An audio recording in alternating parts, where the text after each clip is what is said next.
കനത്ത വെള്ളപ്പൊക്കം മൂന്നാം ദിവസവും ശമനമില്ലാതെ തുടരുന്നതിനാൽ മാവൂർ മേഖലയിൽ ദുരിതം രൂക്ഷം. ചാലിയാറും ചെറുപുഴയും കരകവിഞ്ഞതാണ് മാവൂരിൽ വെള്ളപ്പൊക്കം രൂക്ഷമാക്കിയത്.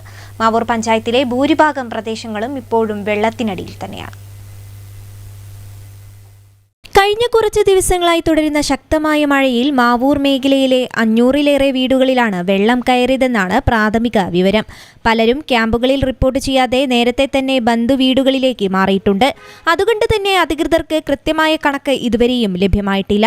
മാവൂർ മേഖലയിലെ 90% റോഡുകളും വെള്ളത്തിൽ മുങ്ങി. ഈ ഭാഗങ്ങളിലേക്കുള്ള ഗതാഗതവും നിലച്ചു.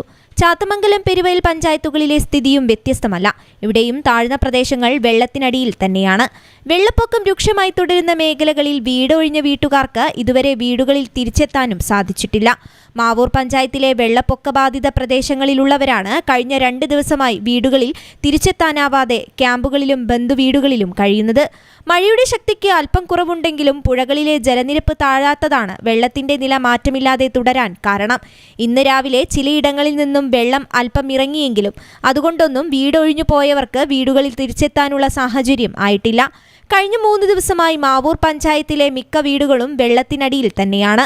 വെള്ളപ്പൊക്ക ബാധിത മേഖലകളിൽ ആരോഗ്യ പ്രശ്നങ്ങൾക്ക് കാരണമാകുമോ എന്ന ആശങ്കയും നിലനിൽക്കുന്നുണ്ട്. ആരോഗ്യവകുപ്പിന്റെ നേതൃത്വത്തിൽ ക്യാമ്പുകളിലെത്തി പരിശോധനകളും നടന്നുവരികയാണ്. ഒറ്റപ്പെട്ട മേഖലകളിൽ നിന്നും സന്നദ്ധ പ്രവർത്തകരുടെ നേതൃത്വത്തിൽ ചെറിയ തോണികളിലാണ് ആളുകളെ മാറ്റുന്നത്. News bureau, Mavoor.